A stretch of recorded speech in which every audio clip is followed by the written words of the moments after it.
안녕하세요, 머니인돌입니다. 요즘 국내 부동산은 다소 주춤하다는 평을 받고 있지만 주식과 코인 시장은 말 그대로 산타랠리가 진행 중인데요. 시장이 상당히 오르다 보니 고점이다, 거품이다라는 이야기를 하는 사람들이 생겨나고 있습니다. 오늘은 제가 하락론자들의 말을 걸러도 된다고 생각하는 이유에 대해서 말씀드려 보도록 하겠습니다. 먼저 주식시장인데요. 주식시장은 연초 대비 상당히 많이 올라왔고 특히 미국 주식시장은 전고점을 회복하며 역대 최고가를 계속해서 도전하고 있습니다. 상황이 이렇다 보니 고점이다, 하락한다는 말이 많은데요.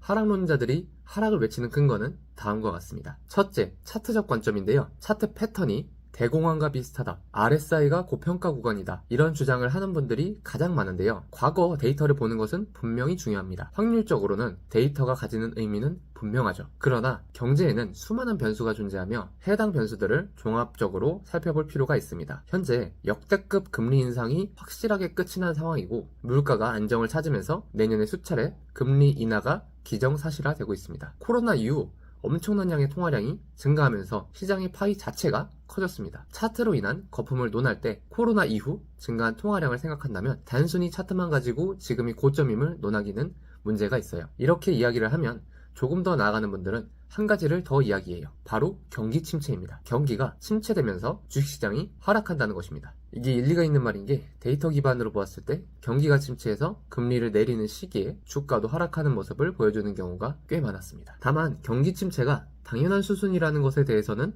의문을 한번 가져봐야 되는데요. 물가가 안정되고 있을 뿐 아직 소비가 경기 침체 수준으로 둔화될 것이라는 증거가 나온 적이 없어요. 물가 상승 관련 지표는 둔화된 것일 뿐 여전히 상승하고 있으며 이에 맞춰 소비 관련 지표도 둔화는 되었지만 소비 과열이 조금 식었을 뿐 소비가 무슨 바닥을 향해 가는 상황이 전혀 아니란 거죠. 경제 성장률이 올해보다 둔화되기는 할 겁니다. 올 3분기 미국 경제 성장률이 4.9%가 나왔어요. 미국 정도의 나라가 경제 성장률이 거의 5%가 나왔다는 거는 작년 경제 성장률이 그만큼 형편없었다는 건데 올해가 워낙 좋은 것인 만큼 내년은 이보다 성장률이 떨어지겠죠. 그렇지만 계속 성장을 할 것으로 전망이 됩니다. 때문에 현 시점에서 하락을 외칠 이유보다는 상승을 외칠 이유가 더 많다는 것이 제 생각입니다. 내년에는 미국 금리 인하와 선거가 예정이 되어 있죠. 대선을 앞두고 표를 얻기 위해 돈을 푸는 것만큼 좋은 선거 전략은 없기 때문이죠. 게다가 금리까지 떨어져서 시중에 더 많은 돈이 풀리게 되니 내년의 전망을 긍정적으로 보는 것이 더 합리적일 것입니다. 코인 시장도 마찬가지인데요. 사실 코인을 안 좋게 보는 분들은 결국 차트를 보고 많이 올랐으니 다시 하락한다, 비트코인 현물 ETF 기대감은 이미 선반영이 되어 있다 라며 하락을 주장하시는 분들이 계시더군요. 단기적으로는 하락이 가능하다고 생각합니다. 분명 비트코인 현물 ETF 기대감은 선반영되었죠.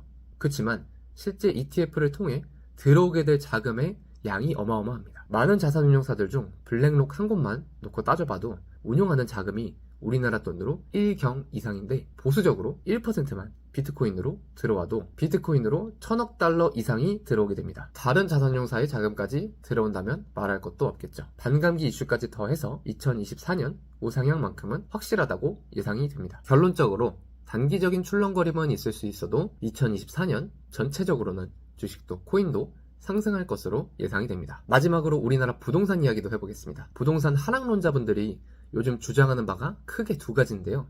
첫째는 PF 부실입니다. 부동산 PF가 문제가 되어 수많은 건설업체들이 도산을 하고 있습니다. 문제가 심각합니다. 그런데 생각보다 부동산 가격에 미치는 영향은 크지 않다고 생각합니다. 먼저 PF 문제로 문제가 생겨 미분양이 터지고 미분양 부동산이 늘어나서 부동산 가격이 하락할 것이라는 게 주된 주장인데요. PF 문제가 되는 곳들 중 아직 분양하기도 전인 곳들이 상당히 많습니다. 그리고 문제가 된 건설사 중 심각한 곳들은 정부에서 이미 개입을 해서 대출 연장이나 정부 차원에서 지원 정책을 마련하여 어떻게든 살리려는 모습을 보여주고 있습니다. 우리나라가 미국이 기준금리 5%대까지 갈 때 3%대에서 멈춘 데에는 다 이유가 있습니다. 이런 문제가 더 심각해지지 않도록 손 쓸 수 있는 범위 내에서 컨트롤하기 위해 다 조절을 하고 있는 것이죠. 부동산 하락론자의 두 번째 주장은 진부하게도 인구 감소인데요. 이건 정말 말도 안 되는 이야기라고 생각을 해요. 인구의 감소보다 통화량의 증가 속도가 더 빠릅니다. 자산의 가치는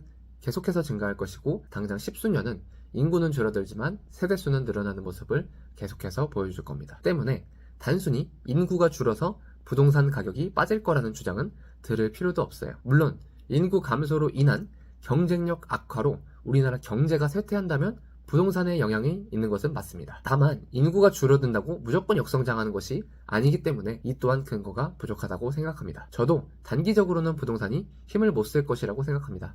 고금리로 촉발되는 문제들이 분명 있으니까요. 그러나 금리 문제가 해결되는 모습을 보여주게 되면 충분히 좋은 모습으로 돌아설 수 있는 자산이라고 생각을 합니다. 저 또한 하락론자들의 이야기와 근거를 주의 깊게 들을 필요가 있다고 생각합니다. 저도 무슨 매년 상승만을 할 것을 예상하는 사람은 아니기 때문에 하락하는 시기가 찾아올 수 있다고 생각을 해요. 그러나 하락이든 상승이든 그렇게 생각하는 근거를 충분히 따져보고 더 맞는 생각이 드는 쪽이 어느 쪽인지, 그 주장의 근거가 정말 맞는 것인지 따져볼 필요가 있겠습니다. 영상 봐주셔서 감사합니다. 즐거운 하루 되세요.